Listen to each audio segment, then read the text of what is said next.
Ya, perkenalkan nama saya Muhammad Abdul Subhan.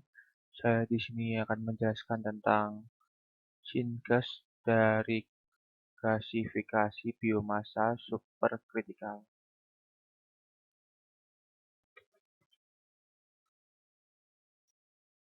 Pengertian biomasa.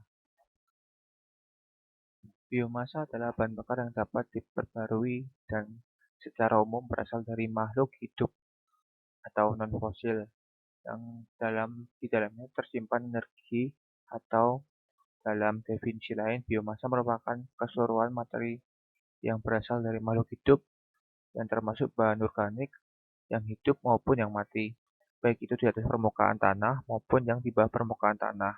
Biomasa merupakan produk fotosintesis di mana energi yang diserap digunakan untuk mengkonversi karbon dioksida dengan air menjadi senyawa karbon, hidrogen, dan oksigen. Perbedaan fosil dan biomasa.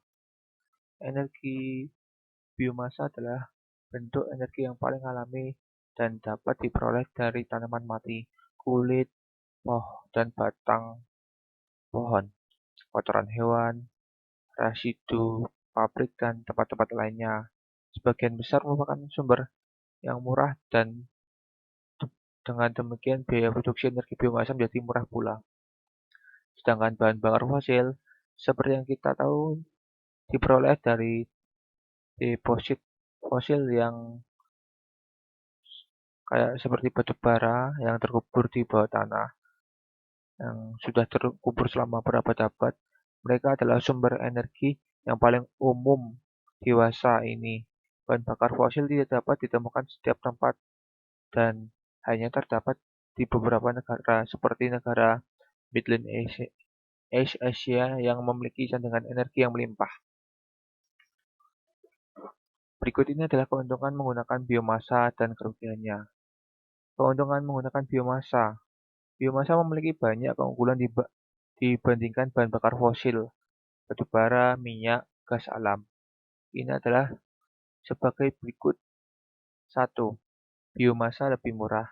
2. Mengurangi limbah lingkungan. 3. Menghasilkan listrik dengan pembangkit listrik yang sama. 4. Sumber utama bahan bakar biodegradable yang digunakan dalam industri. 5. Sejumlah besar energi di dunia dihasilkan oleh biomasa. Dan selanjutnya kekurangan biomasa. 1. Membutuhkan banyak ruang untuk menyimpan dan memprosesnya. 2. Untuk menanam tanaman biomasa dibutuhkan H2O dan lahan yang berlebih. 3. Biomasa susah dibersihkan dengan benar. 4. Umur energi yang berasal dari biomasa lebih sedikit dibandingkan dengan fosil. 5. Sumber utama deforestasi.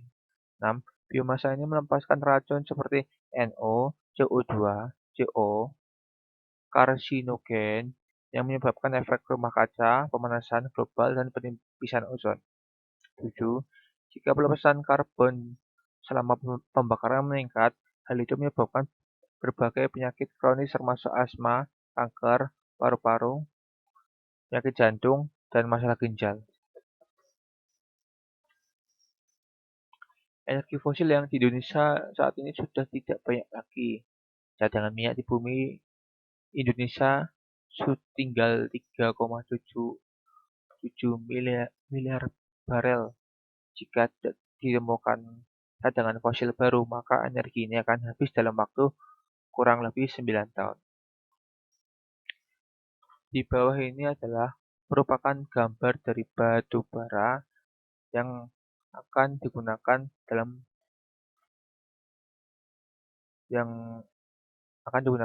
untuk bahan bakar.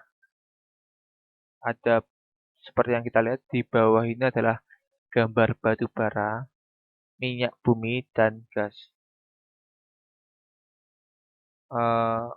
Untuk minyak bumi sekarang masih sering digunakan ya. Bisa dirubah untuk menjadi bahan bakar, sedangkan gas digunakan untuk memasak. Kalau buat rumah tangga ya buat memasak, bisa buat yang lain juga. Bisa untuk kalau misal di dalam otomotif bisa untuk mengelas Jadi pakai las karbit ya, menggunakan oksigen dan gas. Batu bara itu bisa digunakan sebagai pembangkit listrik. Dulu pernah digunakan sebagai untuk pembangkit kereta uap. Jadi dulu sebelum adanya diesel menggunakan batu bara untuk membakar dan menjadikannya uap untuk menjalankan sebuah kereta api. Gambar dari slide di atas merupakan sebuah bahan bakar yang sering kita gunakan sehari-hari, yaitu gas bumi, batu bara, dan minyak bumi. Sedangkan bahan bakar yang sedang dikembangkan sekarang adalah biomasa yang sekarang sedang dikejar-kejar untuk digunakan negara. Ini adalah salah satu gambar biomasa yang dikelola. Gambar ini merupakan cukup simpel, tapi memiliki banyak makna dan hasil yang akan dihasilkan nanti bisa lebih baik kalau dari yang kita baca tadi bahwa biomasa ini lebih mudah didapatkan, lebih murah pengelolaannya, lebih banyak lah ya.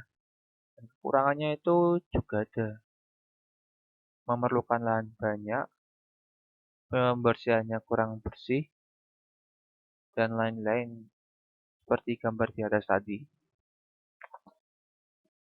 Biomasa ini akan menjadi energi alternatif yang terbarukan. Energi ini banyak dikejar-kejar oleh berbagai negara karena bisa mempermudah dalam pengelolaannya dan mudah mendapatkannya. Berikutnya adalah gambar sebuah proses pembuatan biomasa. Nah, di bawah ini adalah sebuah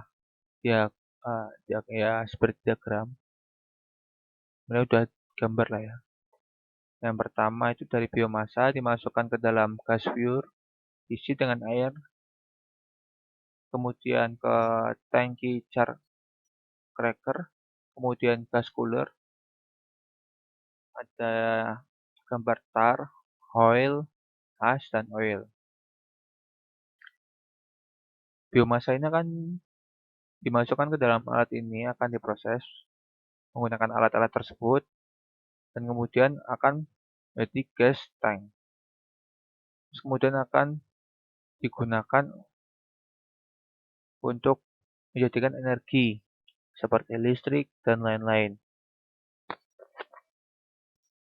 Dan semoga energi baru dan terbarukan ini semakin banyak dan bisa digunakan untuk seluruh dunia.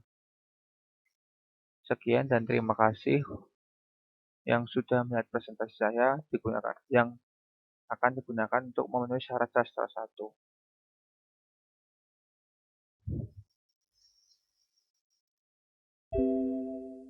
Ya, barusan saya menjelaskan sebuah sistem presentasi dari biomasa yang sekarang dikejar-kejar oleh negara untuk menjadi bahan bakar yang digotong-gotong akan menjadi bahan bakar alternatif. Ya, mungkin suatu saat nanti akan tumbuhnya atau munculnya bahan bakar baru lagi yang akan lebih baik untuk kedepannya. Ya, sekian dari saya. Wow, sekian dari saya. Mohon maaf bila ada susun kata yang tidak berkenan.